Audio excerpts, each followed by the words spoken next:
Welcome back, everybody. I want to give you a quick little tour of the setup that I use to record and make guitar noises with every single day. As you can see, it's basically my desk and a whole bunch of gear sitting around it, so we may as well get straight into it. I'll walk you over here because this first little item is probably the least interesting thing, but it is one of the most functional things for me. It's just a rack case that I've got on its side, and it serves several purposes. One, I can place pedals on it and film them top down with this stand that I have rigged up over here. I just place my phone in it and film top down. Because it's a rack case, I can take the top off and mount a rack unit in it and also film that. Or I can also use it as a little side desk when I'm in here editing or recording or teaching, just anything I want to do if I don't have to reach over and grab my mouse there. The next thing, it's a chair with a towel on it because I like the extra cushion on there, and one of my jackets is probably a bunch of other jackets under there, so I'll pull that out. You can see under here I've got a Fractal FC12 that controls my Axe-Fx 3 over here, and I've also got this expression pedal, a Fractal EV1 hooked up to that. We'll come to that in just a second, but you know, keyboard, mouse and a mouse pad, edge of the desk chipped off. This is kind of the brains of everything over here. This is one of the new Mac Studios. Super happy with this, amazingly powerful, like basically never crashes on me, runs as many instances of any plugins and virtual instruments as I like. It's pretty awesome. And then up there, I've got a Universal Audio Apollo, what is it? The X8. I recently got this upgraded from the Twin. Still have the Twin, you'll see it in a second, but yeah, this thing again makes things very, very easy in here. The Unison mic preamps sound great. The Axe-Fx is basically what I plug into first every single day. That is going via SPDIF to the Apollo 8. You can see there's an even tighter clips in there as well, and that is just hooked up via ADAT, so I can use that on an aux send. I'll just kind of zoom out a little bit over here. You can see two Atom A7X monitors. This is a Dell monitor, and I'm running UA console at the moment. Nothing too interesting there. Over here, you can see, I've got a little USB hub. Very, very handy. And then down here, there's some more fun stuff. Layla P-Split, very handy when I want to track guitars and cut a separate DI. And then the Elk Live, which we use for remote rehearsals. I've done a video with this and it's pretty awesome. Over here, just a lint-free guitar rag, very important. Some cables. I've got my diary on my desk over here and a notepad that I use for taking notes about gear, and then this kind of little trigger ball style thing, very, very handy to get into the shoulders and all the saw bits. Over here, well, this is the camera that I use to make videos. It's a Canon EOS M50. Got the 22mm kit lens on there. There's a GoPro back there, but I don't really use that. If you look into the light, this is a Neewer softbox. And then if we come over here, I've got another one of these Neewer lights, these RGB style lights, which gives me cool blue colors. And then, this is fun, Fractal FM9, you all know what that does. Back here, I've got the Fractal X-Load, which I can use with amps on my rack if I don't want to make a bunch of noise through a cabinet. And I've got the AirStep back here. What is the AirStep doing? It is switching channels on the Mark IV at the moment. Let me brighten this up for all of you. So here's my kind of demo rack. It's basically something that I built as a vanity project. It's got all my favorite things in it, but if I'm doing a demo of a particular pedal or a particular guitar, a lot of the time it's nice to hear them through some real amps versus a modeler, and in fact a lot of manufacturers request that. So got to keep the masses happy. Boogie Mark IV that I've rack mounted, probably my favorite amp. Sounds incredible, great cleans, great high gain tones. The Rhythm 2 channel is fantastic.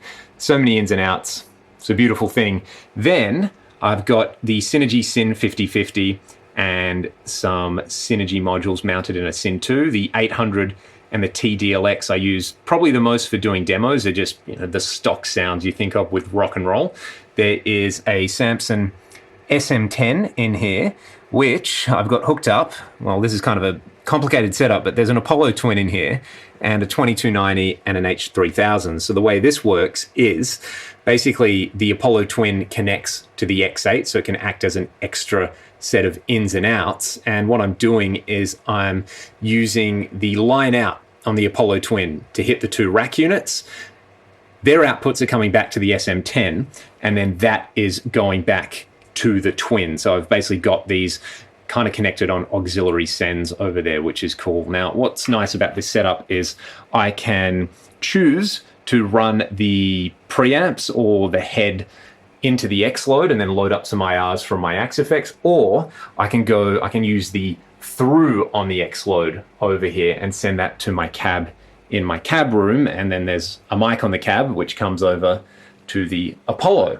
So what's nice about that setup there is I can run these totally dry, not going through the effects units directly, but I can connect these on auxiliary sends if I want to and still have greasy detune and panning delays. But if I don't want to track them, I don't have to. I can have the raw amp tone on there. So that's the Vanity Rack demo station. This is pretty much it. This is like all the stuff that I need. I've got a modem over here that's hardwired to the internet. That's great with the Elk. We got Jimi Hendrake over here overseeing everything that I do. And this is probably an important thing. I've got some stuff for maintaining gear. Dr. Duck's Axe Wax and String Lube. Absolutely love it. I've got some Dunlop. Is it Formula 65? It is Formula 65. I've got some Servasol, basically just contact cleaner, and some Fast Fret over here. Good stuff for getting rid of string noise for when you need it. So yeah, what else? There's a whole bunch of guitars and things, but you already know about all of that. And I do have my Hydra synth down here for when I want to make some synthesizer noises. I find it's easier to just kind of have this stacked up. I shouldn't be turning that sideways. Got a stand for it as well, than having it permanently set up, because realistically, I don't play it all the time. When I play it, I just kind of get it out and have a bunch of fun. I was watching, if you watch the synth channel Cuckoo, they do the same thing with their synths, and I was like, that is super cool. It keeps it really, really clean. Now, I did have a whole bunch more stuff mounted in the racks on my desk. Like I had the 2290 and the Eventide and a bunch of other stuff, and like an FM3 and the FM9 on the other side and the synth setup, but I just kind of go crazy if I've got too many things on my desk. So this is pretty much like what my desk looks like most of the time. 70% of the time it's like this, maybe 10% of the time it's super clean, and the other 20% of the time it is out of control. But yeah, that's what's happening right there. I should probably let you hear some tones from the rack, because, rack tones are awesome. Let's do it.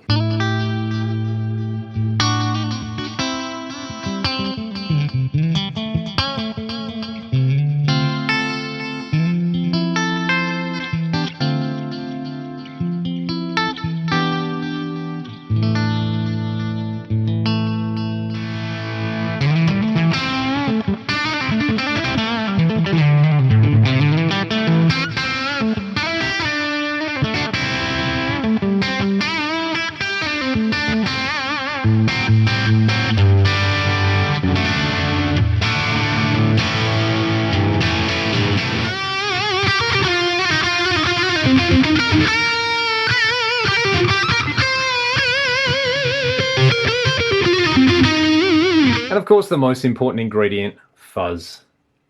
All types of fuzz, but specifically this sort of fuzz.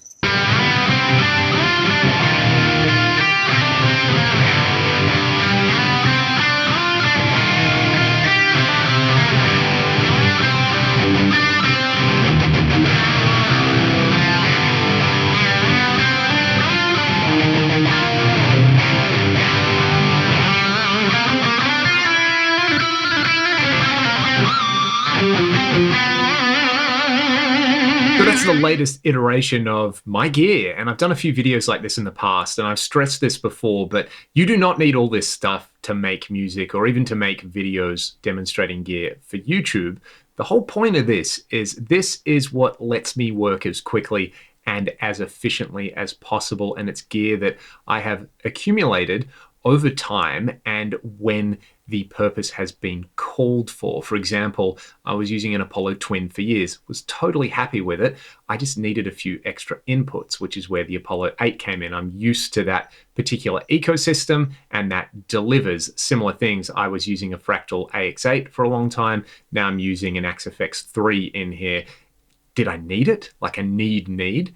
Probably not, but it does make my life so easy. When I plug into that, it immediately sounds amazing, and I don't have to really worry too much about setting up a bunch of gear if I want to record an idea or make a video. So keep that in mind with this setup. It's not just one giant flex. I mean, of course, that's part of it, like any studio rundown, but this is what lets me do what I need to do, because I do a lot more actual work for YouTube now. I've been super fortunate where this has gone from kind of hobby into something that I now make money from, and I do take a lot more seriously, and it ties into everything else that I do, teaching guitar and playing gigs and making original music with Ragdoll. So if you do like what I'm doing on here, you can check the video description. There's links to my music, there's links to my Patreon, there's links to some free IRs and a bunch of other affiliate links.